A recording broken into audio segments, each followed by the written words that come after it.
Peter, thank you so much for joining me today. I'm so glad that we're able to talk today about Revend.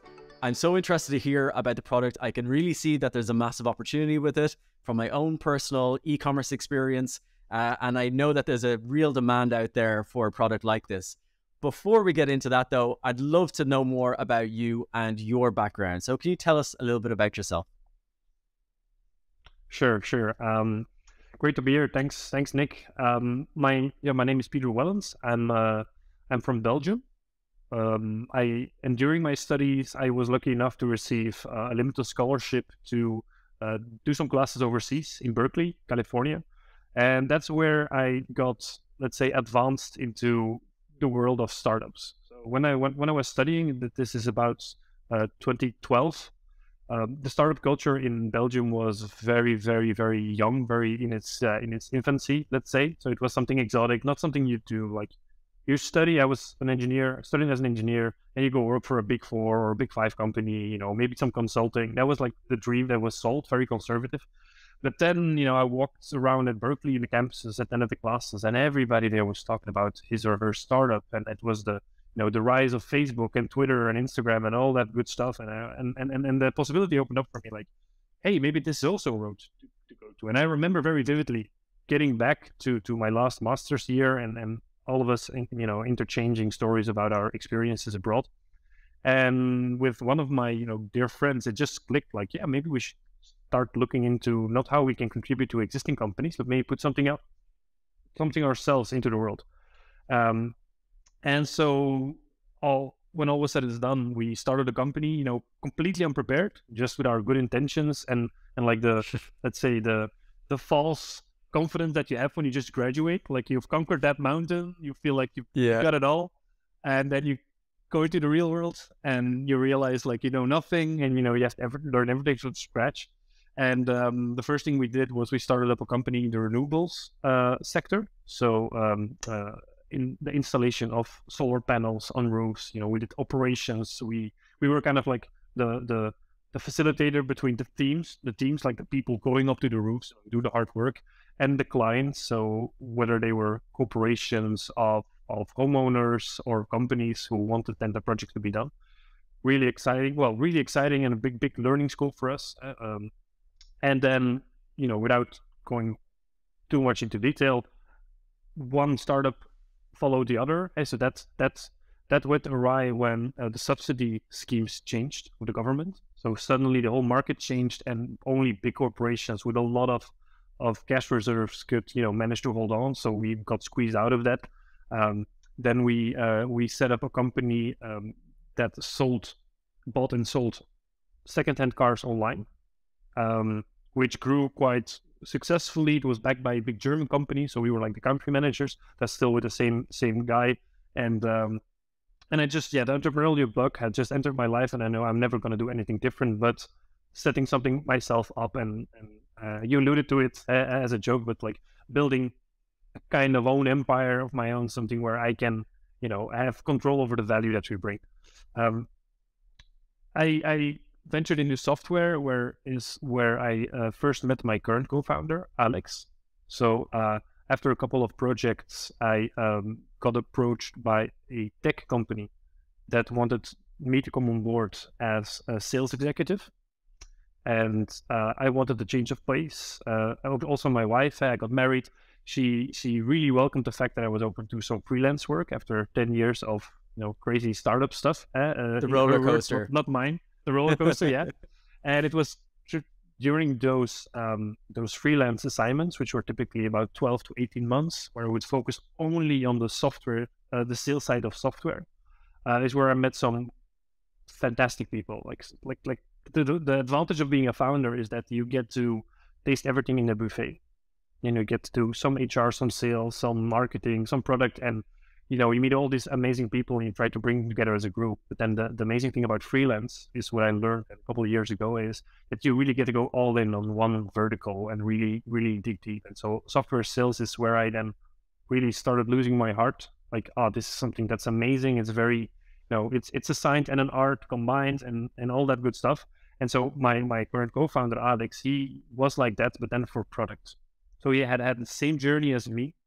He had also started a few of startups of his own with different degrees of success. And so some of my companies, went on to, be great, a nice financial success for me. Some of them went completely under and left a crater and a big amount of good lessons. And so Alex had the same experience. So like he did some amazing stuff. I also banged his head against the wall a couple of times. And he was as a freelancer being, very, very dedicated to that vertical of product building, he's a software engineer, but much more than that. He was like a CTO waiting for his next great idea. And fast forward a couple of more years. So by that time, we were already split up in other projects, but we always kept, good conversation because we're both incredible nerds. And so everything about nerd culture just brought us back together. Like, hey, did you see that? Have you played that game? Did you read that book? Did you watch that movie? And on a fateful day, it's almost 2 years ago now, I just got a call out of the blue. Alex again, hey, I thought he wanted to chat, but do a sling. I have this idea, and we really should meet up. And there was another person there, Bert, and Bert is someone I look up to a lot. He helped me when one of my companies, went through a very tough time where we had to make a decision. It was a social media company that I founded in 2015. And after a couple of rough years, we had to decide to let everybody go, and then split whatever was left back to investors. So it ended with everybody got outplaced successfully. The investors were still happy because we had been very frugal. But for me, it had been a very big blow to my ego. And not just the ego, but just been mentally pretty tough. And Bert was an entrepreneur I looked up to at the time, and he helped me. Like, he was there, he talked to me, he was in my network, and as it stands, he was the one that actually got me the assignment where I worked with Alex for the first time. And it was him again, I learned later, that had told Alex, hey Alex, you have this new idea, maybe you should get Peter involved.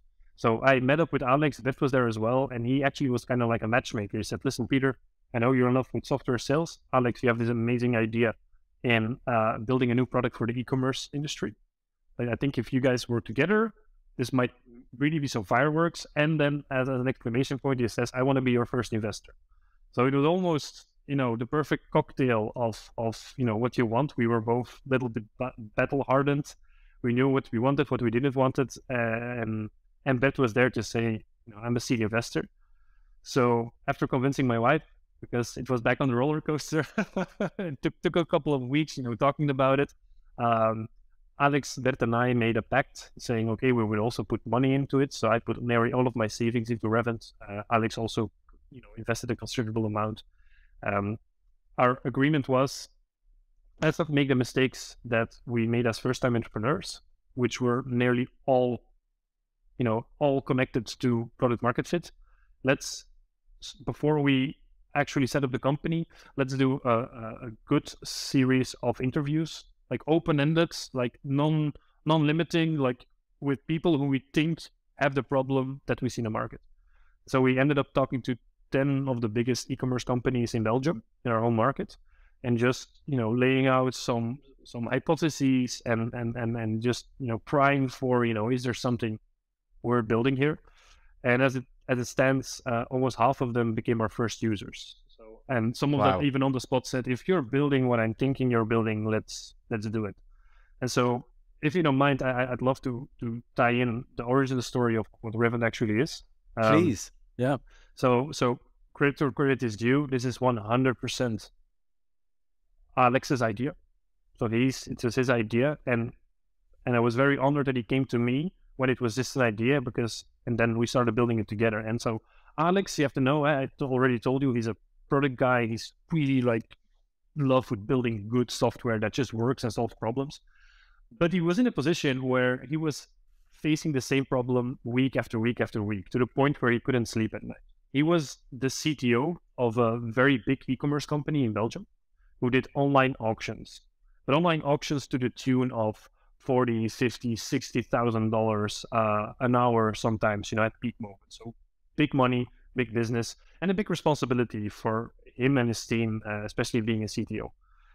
And so what would happen is something would go awry on the front end of those websites. So on the back end, there's hundreds of tools running, like New Relic, to name a few, to name one, that will look at your infrastructure, look at your uptime, look at your hosting is in order. So that's all taken care of. But on the front end, like, is there a button that accidentally changed color because a designer did something he shouldn't and people can't click add to cart? Is there a payment system down which causes not all customers, but some of them to not being able to pay and then out of frustration just go to the competitor or just leave? Or if you're lucky, file a complaint. Like, that stuff would happen on a regular basis. And when it did, his sales and marketing colleagues, so the VP of sales, would stand at his desk, angrily, beating his fist on the table, being like, hey, we missed 160,000 euros of revenue because since Friday, this is happening and we only just now learn about it. Like, this is your thing to solve. How come we don't see it? And Alex, after a couple of those instances, he realized, like, we have 20/20 vision on the back end of our website, but we were practically blind in real time on the front end. Because sure, you have Google Analytics and you have other tools, but they're all based on at least data that's at least 24 hours old. Yes. And even then, you need somebody full-time to look at those dashboards, build those dashboards themselves, set up notifications. It's quite a specialist job, and not everybody wants to do it, can do it. And especially the real-time part of it is very, very, very, hard to do, or very, very tedious to do. And if you have an e-commerce company where you're doing thousands of revenue an hour, or sometimes even per 10 minutes, then being even 5 minutes late or half an hour late can have a huge revenue impact.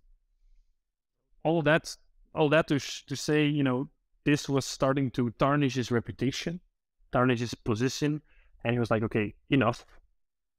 And he told his team, I give you a license, go look into the market, find me something that monitors the front end of my store, like the operational part of my store in real time, so that at least I'm the first to know and we don't have to hear it from customers. Because an interesting statistic, in e-commerce, on average, only 1 in 13 users that experience a problem actually reports it. So that means for every issue that you see through your users, 12 of them have already churned, never to come back again. So that's revenue you've lost forever. He went to the market, and as you probably can predict, talked to a lot of vendors, but nothing seemed to scratch that itch that he had. And that's when he came up with the idea, listen, Bert, the guy I had mentioned, he's has a lot of success in the data observability market, but on the industrial side, he says, I got to talk to Bert because we have to make this data observable for e-commerce. And he talked to Bert, and then came the idea, I just have to build this myself. That's when I joined the conversation, and we were sitting there on that fateful day in the restaurant, and he explained, he told me the story I'm now telling you. And we talked to 10 companies in the course of a couple of months, and just realized, like, this is a problem that most of these big companies have. They're either it's an unknown, like they don't know they're having this problem, which was sometimes a challenging conversation, or they know and they just say, yeah, it's the cost of doing business, which was also something we heard a lot. Like, oh yeah, lost a couple of €1,000 here, a couple of $1,000 there. That's just the cost of doing business because you can be anywhere at once. Or somebody said, this is a dream come true. If you can build this, like I can forward this directly to my agency and they can deal with it. Because now there's so there was those were like the three kinds of feedback we got, and then that was enough for us to take the leap. And then to let's say make the circle round to today, that was January last year. And then 2 months, 2 months of talking to customers, really making sure we're not crazy and not talking to an echo chamber. Then we're like, okay, let's just take the leap. So I quit my freelance project. Alex also quit his job as CTO at the company where he experienced the problem. We set up the company in March last year, and we both started full time with our own money, so purely founder funded. There was no investment at that point. There was no seed at that point. Only bet.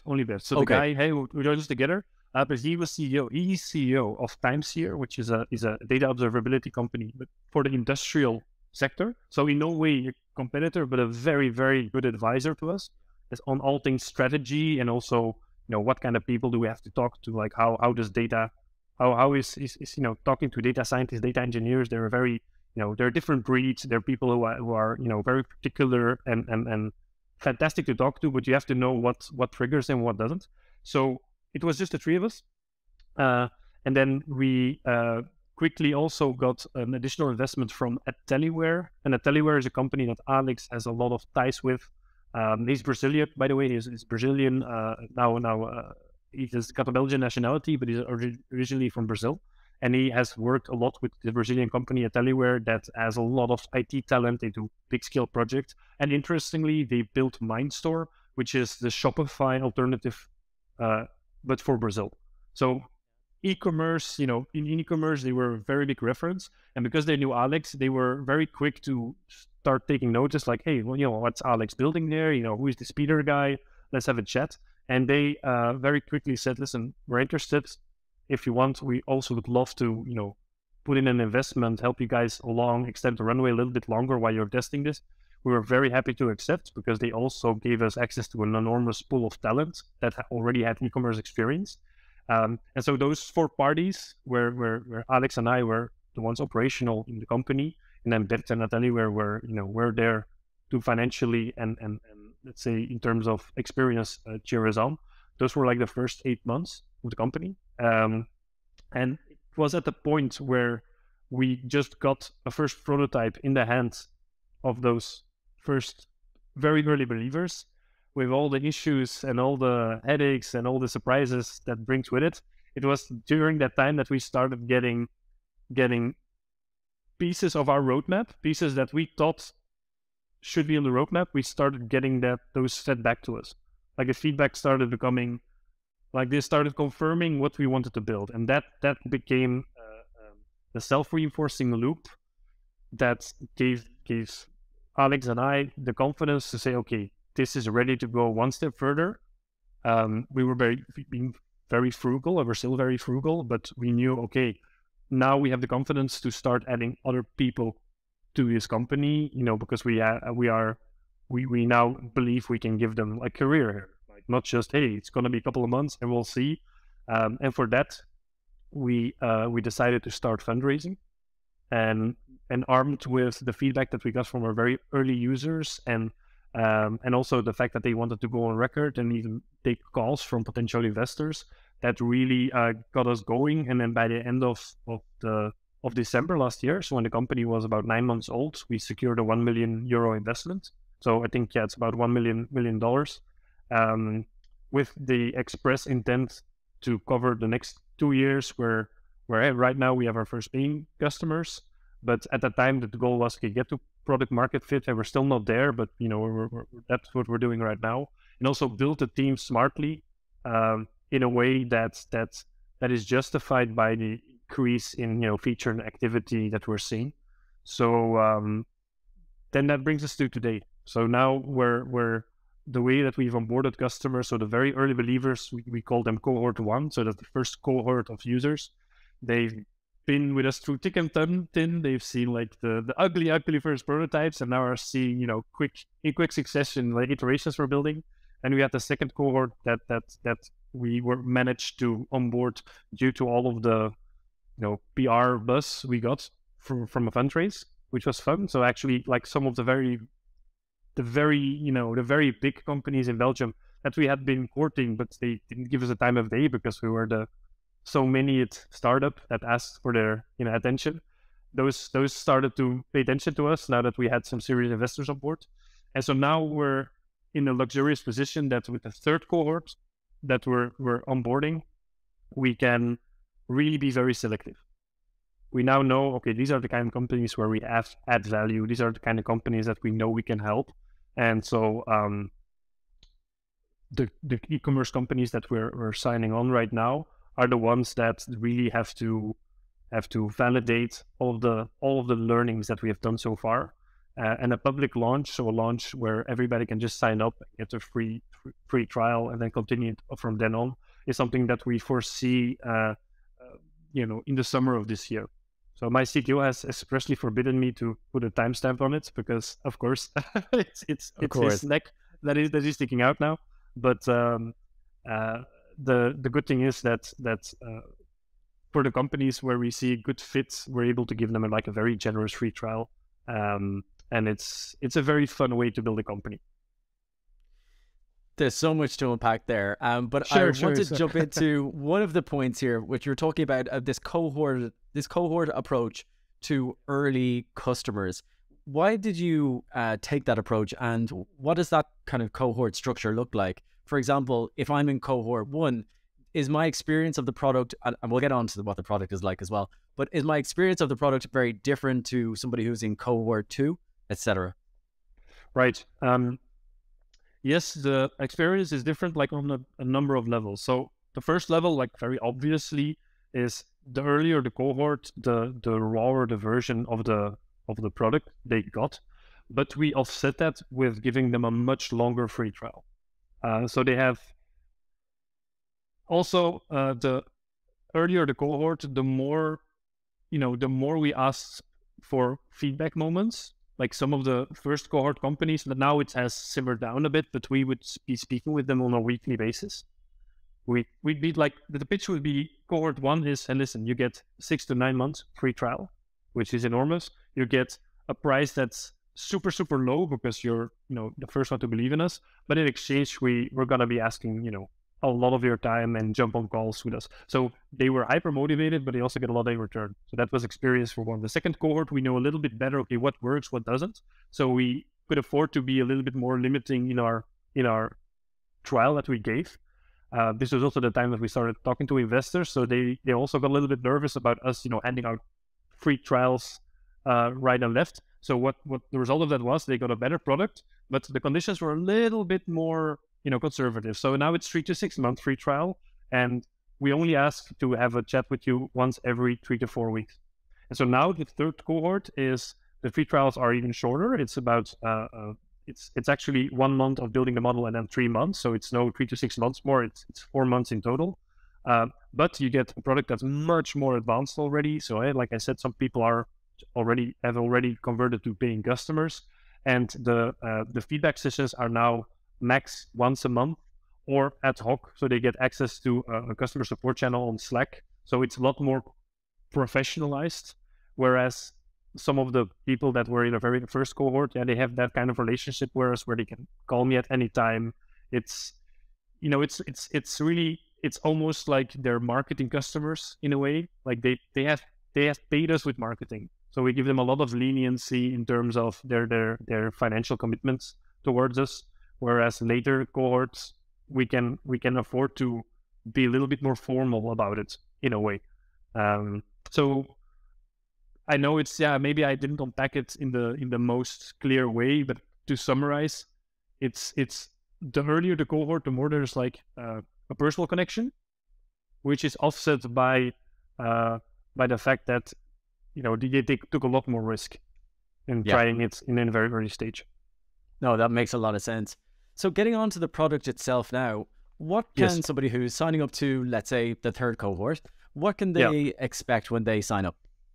Right. So right now, Revend, because I do realize I didn't even say what it is. So it's a monitoring tool for e-commerce that you can install in a couple of minutes, and that directly either in your Slack or your Teams organization gives you a notification whenever something on the operational side of your e-commerce store goes wrong. And wrong, to unpack that means that we're seeing a movement of one of the many metrics that make up your e-commerce funnel. If we see one of those metrics fall below the predicted minimum of the model that we create based on your data.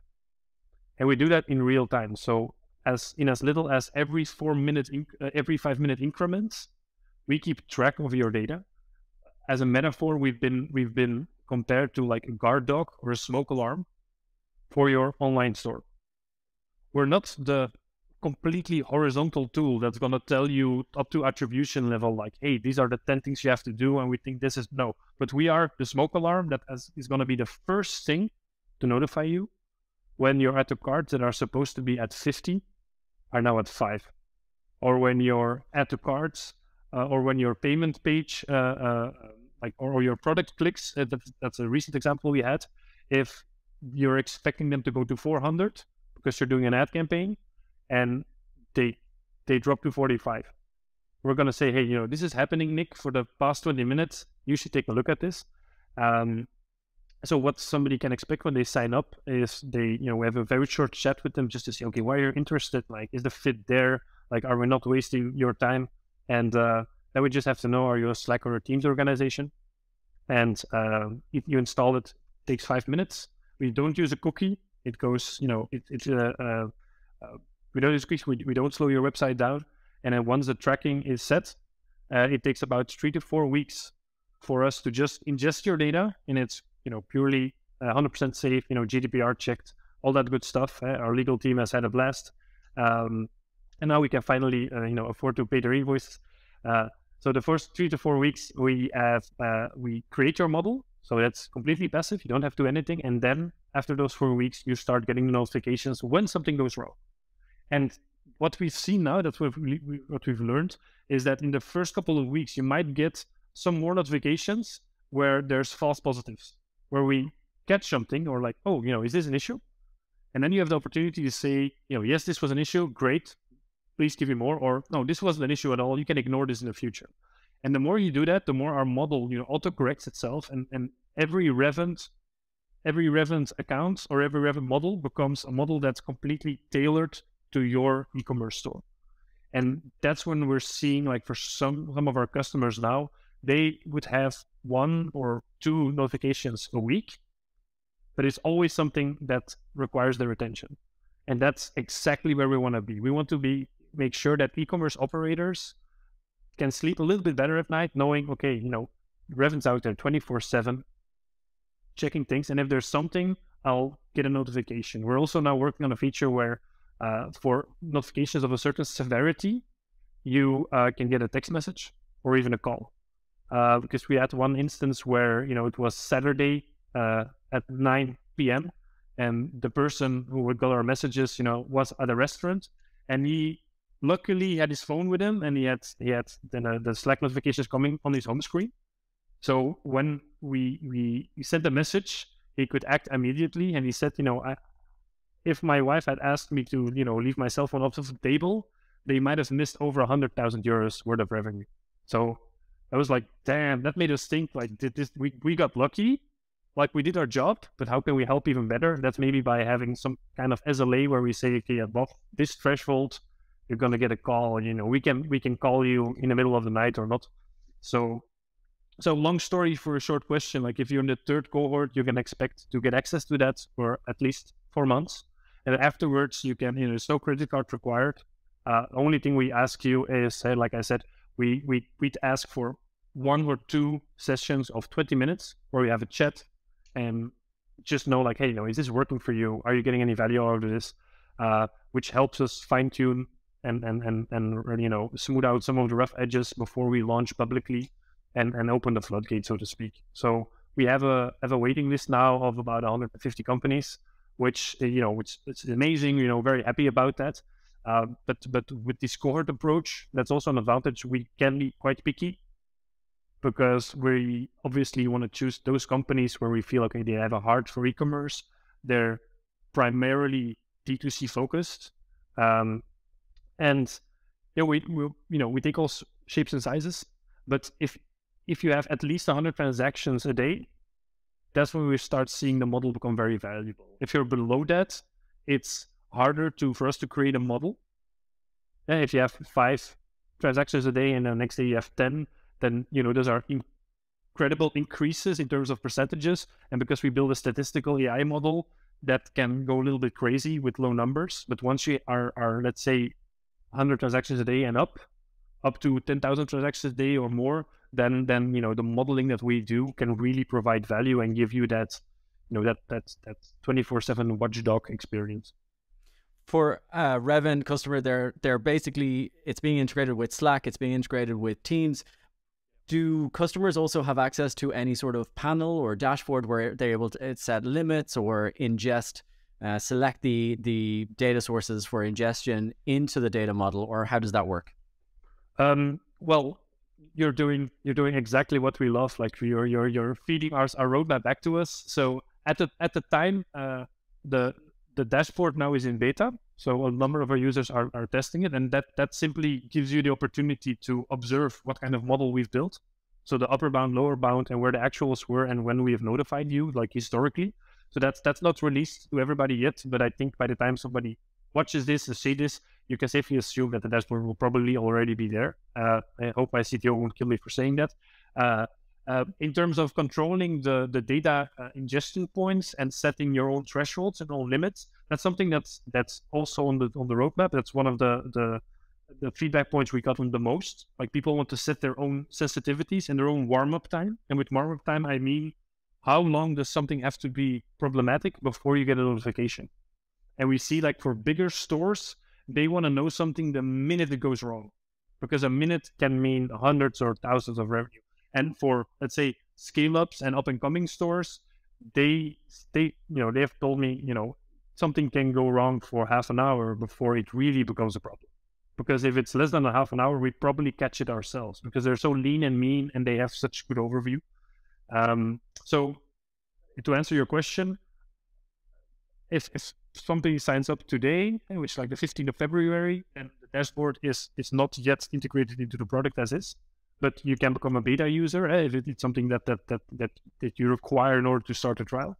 But I expect this to be released in the next couple of weeks or months. The dashboard at least, and then the adjustments that you can make yourself. That's something for the following months as well. Outstanding.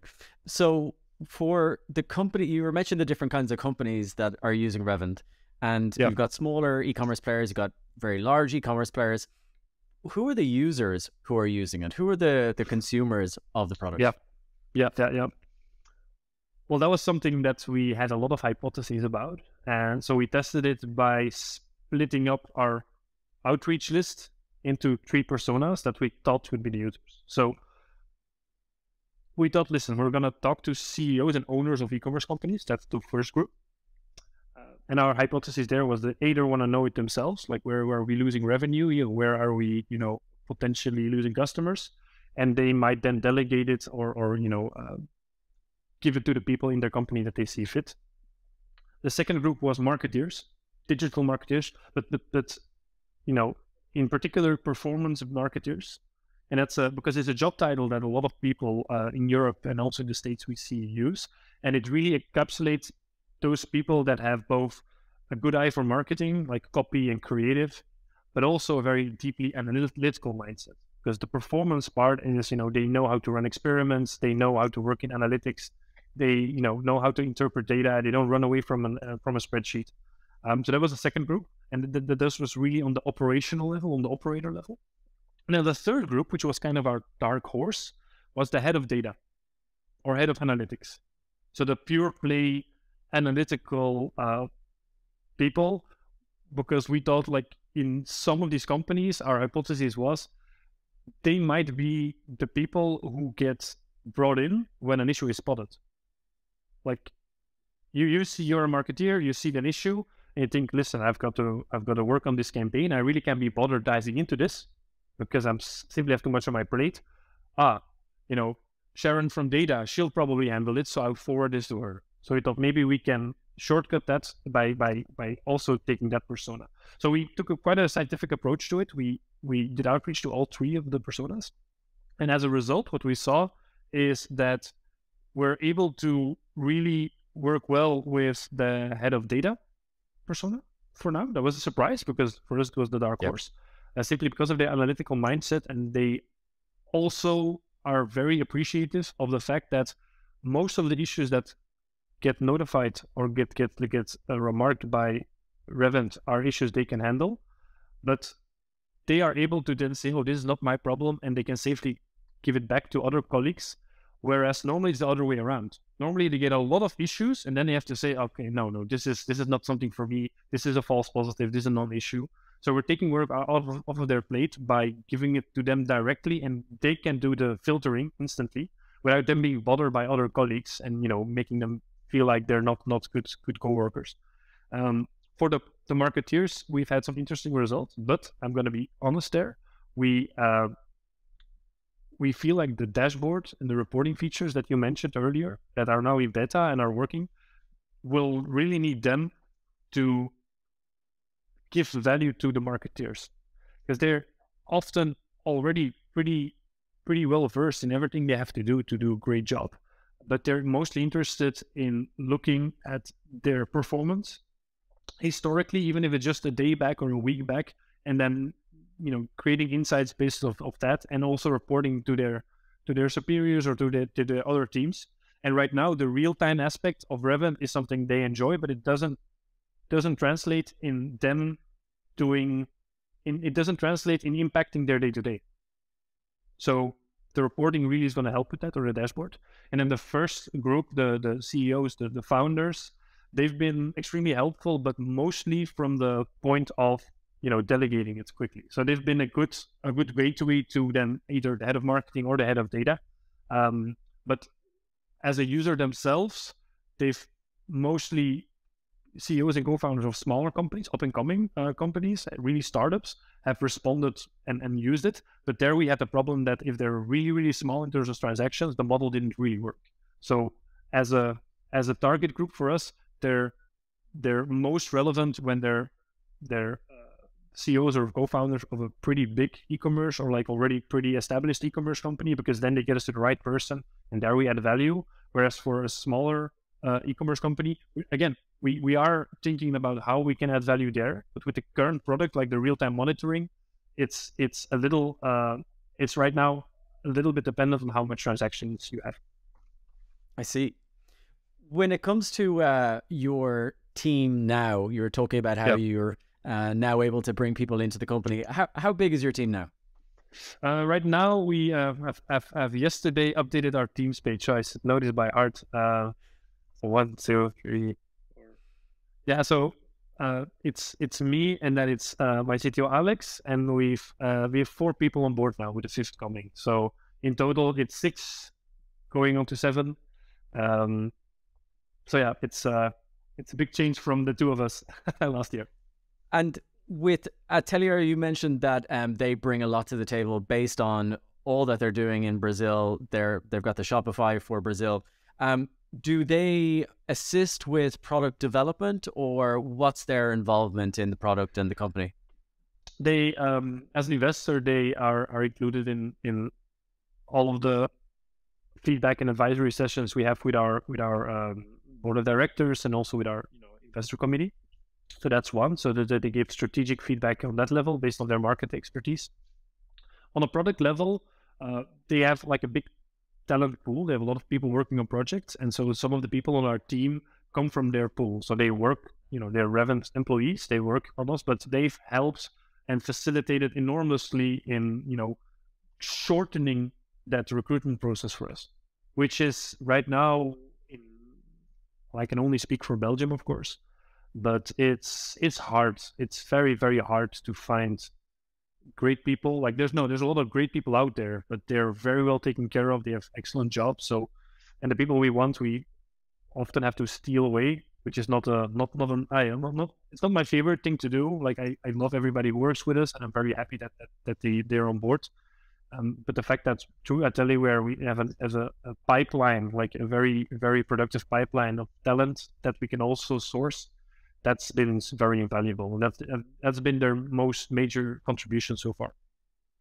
Excellent.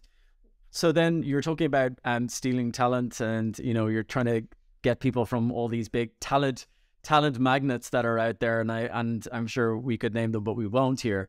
But when you're trying to attract talent and you've got this investment, are you looking to grow the team out further over the next 12 months or so, whatever's left in this sort of period of runway, or what's your plan there? Well, the plan is to grow the team internally first. And what I mean by that is we have some key people now on board I'm very happy about. We really want to develop them or help them in their development journey. So one of the things that we hired for is the willingness to learn and specialize. We work with complex data models. We work, with a SaaS that has to be that has to make something very complex, very simple to use. So user-centric design is very important. And so we hired for people that were obviously good at what they're doing, but also very open to deeply specialize further and, having, and so we're going to invest in trainings for them, exposure to people in our network so they can, be challenged, give them more on their plate than they can handle, but in a way that they're well supported. So investment in culture is also something that we've discussed, even though we're a very young company, because the advantage of all this not being my first company is that I've learned a very, very valuable lesson that the best source for attracting talent is making sure that the talent at your company is super, super happy. There's no substitute for people being super happy where they work. And because we right now have a good core team where we can, at least I think for the next 6 months, I don't foresee any more hires because we have a clear vision. We want to convert the users we have, make them happy or learn why they're not and make adjustments, and then open the floodgates in the summer of this year and be sure that we're poised to take on, what comes our way. So the next hires I foresee, now that our tech team is as good as built for this stage, is once we figure out what works in terms of marketing and sales, is to grow it on that end. But short answer, for the next 6 months, I think we're good, and we're going to mainly invest in the happiness and comfort and productivity of our existing team so that they are the billboard for, how it is to work at Revend. You raised money during a period of time when money is not so easy to come by, much more difficult to come by than it was 12, 18 months ago. What would be your advice to other founders out there watching this about raising money in the current climate? No, you're in luck because I gave an interview about this exact question last week in the Belgian to a Belgian journalist. My advice is, don't kid yourself. It is harder. I think be managing your own expectation is the best thing you can do for yourself. So I would just say it's not fair. I think that's something you should know. It's not fair. I should have raised 3 years ago because this is way harder. It's not fair. No, it is not fair. And once you come to terms with that, you become much more grounded. Of course, that's not really a tip. It's more about mindset that helped us through it, because I had also raised in let's say the golden times when people would practically chuck money at you if you just said software and startup. What really helped me is the fact that Alex is such a superstar, like my co-founder.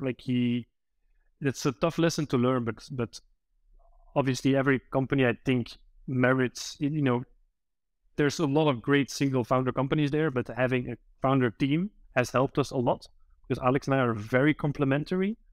But if as a founder, I would say make sure that at least that you are very, very, that you can prove to investors that you're complementary and that you are well versed in your craft.